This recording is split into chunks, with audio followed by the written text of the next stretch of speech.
नमस्कार। आज हम बात करने वाले हैं वैदिक ज्योतिष के एक काफी रहस्यमयी खिलाड़ी की, जिसका अपना कोई शरीर नहीं है, केतु।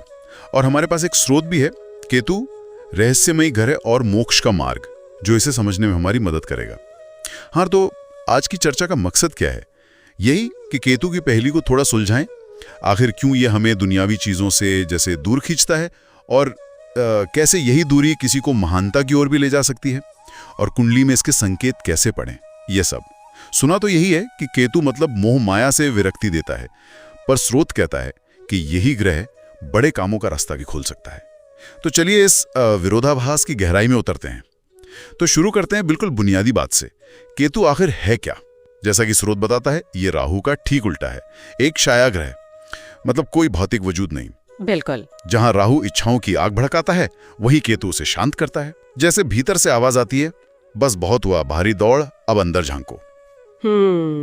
इसीलिए शायद इसे मोक्ष कारक भी कहते हैं, है ना? हाँ, बिल्कुल। और ये जो बाहरी चीजों से मोह भंग करने वाली बात है ना, हाँ। स्रोत में इसका एक बड़ा दिलचस्प पहलू बताया गया है। अच्छा। माना यह जाता है कि केतु हमारे साथ पिछले जन्मों के गहरे अनुभव लेकर आता है। अच्छा। पिछले जन्मों के हाँ। मतलब जिन भौतिक सुखों या रिश्तों का हमने पिछले जन्मों में जरूरत से ज्यादा उपभोग कर लिया है, या जिनसे आत्मा आप जैसे ऊब चुकी है, केतु इस जन्म में स्वाभाविक रूप से उनसे एक तरह की अनासक्ति पैदा करता है। ये एक तरह की आध्यात्मिक रिसाइकलिंग है, समझ लीजिए। अच्छा। ताकि आत्मा का फोकस बाहरी भटकाव से हटे और अपनी असली शांति की ओर जाए। यानी ये एक तरह का कर्म फल है। हाँ, जिसका मकसद आत्मा को आगे बढ़ाना है। हाँ। स्रोत में क्या ऐसे ही समझाया गया है? हाँ, मतलब स्रोत का इशारा कुछ इसी तरफ है। ये कोई सजा नहीं है, पर एक तरह का आध्यात्मिक मार्गदर्शन है। ताकि हम उन्हीं पुरानी इच्छाओं में न फंसे रहें जिनका अनुभव आत्मा पहले ही भरपूर कर चुकी है। समझ गया। अच्छा, तो कुंडली में इसकी जगह इतनी मायने रखती है, ये कैसे काम करता है? जैसे स्रोत में लग्न या 8वें 12वें भाव का जिक्र है, वो क्या है? हाँ, कुंडली में केतु जिस भाव या घर में बैठता है, वो जगह बहुत महत्वपूर्ण हो जाती है। स्रोत के अनुसार उस भाव से जुड़ी जो भौतिक चीजें हैं, उनमें यह कमी या शायद उदासीनता ला सकता है। लेकिन उसी क्षेत्र में एक असाधारण गहराई, एक अंदरूनी समझ या कहें कि आध्यात्मिक दृष्टि भी दे सकता है। अच्छा। जैसे मिसाल के तौर पर, अगर ये पहले भाव यानी लग्न में है, तो व्यक्ति बाहरी पहचान, मतलब दुनिया क्या कहेगी, इन सब से हटकर मैं कौन हूँ, इस गहरी खोज में लग सकता है। ओके। 8वें भाव में बैठा केतु वो गुप्त विद्याओं, रहस्यमयी चीजों या शोध में गहरी रुचि और काबिलियत दे सकता है। और 12वें भाव में? और 12वें भाव में, जिसे मोक्ष का भाव भी माना जाता है, ये तीव्र वैराग्य और दुनिया से परे जाने की इच्छा जगा सकता है। तो ये तो हुआ कुंडली में असर। लेकिन स्रोत ये भी कहता है कि यही अनासक्ति महानता से जुड़ी है। ये थोड़ा मतलब विरोधाभासी लगता है, इसे कैसे समझाया गया है?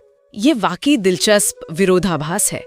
स्रोत का तर्क कुछ यूं है कि जब व्यक्ति दुनिया की जो आम दौड़ है, हाँ, पैसे शोहरत वाली, बिल्कुल, उस अंधी चाहत से जब वो मुक्त हो जाता है, तो वो अपनी अंतरात्मा की आवाज ज्यादा साफ सुन पाता है।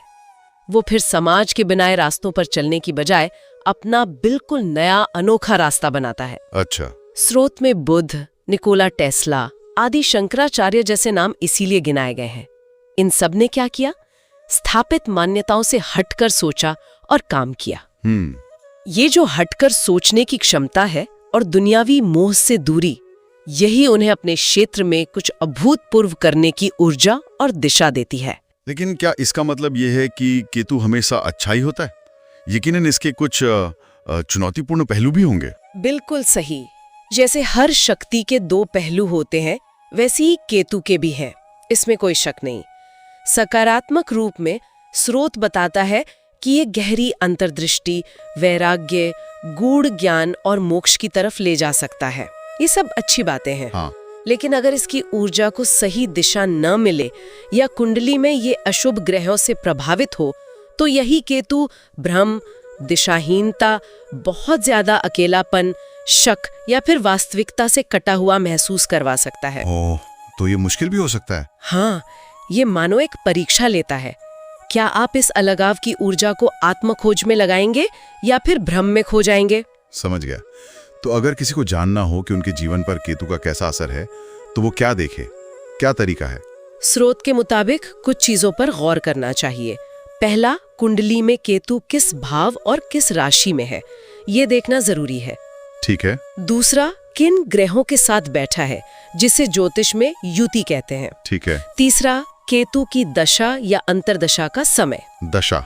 हाँ, यानी वो खास अवधि जब ज्योतिषीय गणना के अनुसार जीवन पर केतु का प्रभाव सबसे ज्यादा होता है। इन समयों में अक्सर जीवन में बड़े और अप्रत्याशित मोड़ आ सकते हैं।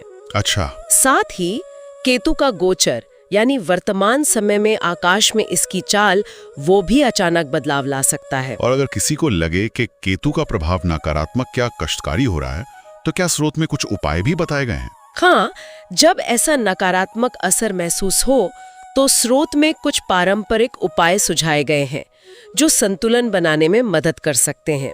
जैसे श्री गणेश जी की आराधना। गणेश जी की? क्यों? क्योंकि उन्हें केतु का अधिपति देवता माना जाता है। अच्छा।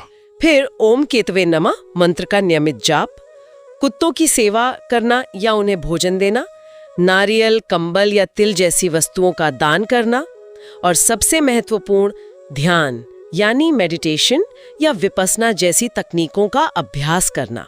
ध्यान? हाँ, क्योंकि वो मन को शांत करने और अंदरूनी स्पष्टता लाने में सहायक हो सकता है।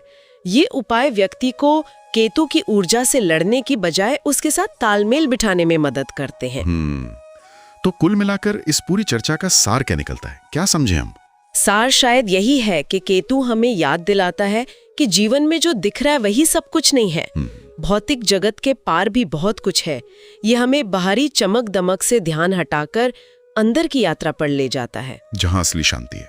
हाँ, जहाँ असली शांति और शायद असली समझ मौजूद है। ये रास्ता शायद आसान ना हो, पर स्रोत इशारा करता है कि जो इसे समझकर अपनाते हैं उनका जीवन सतही होने की बजाय असाधारण बन सकता है। बिल्कुल, ये दुनिया की भीड़ से अलग खड़े होने का साहस मांगता है, ये तो है। और जाते जाते एक सोचने वाली बात छोड़ जाते हैं श्रोताओं के लिए।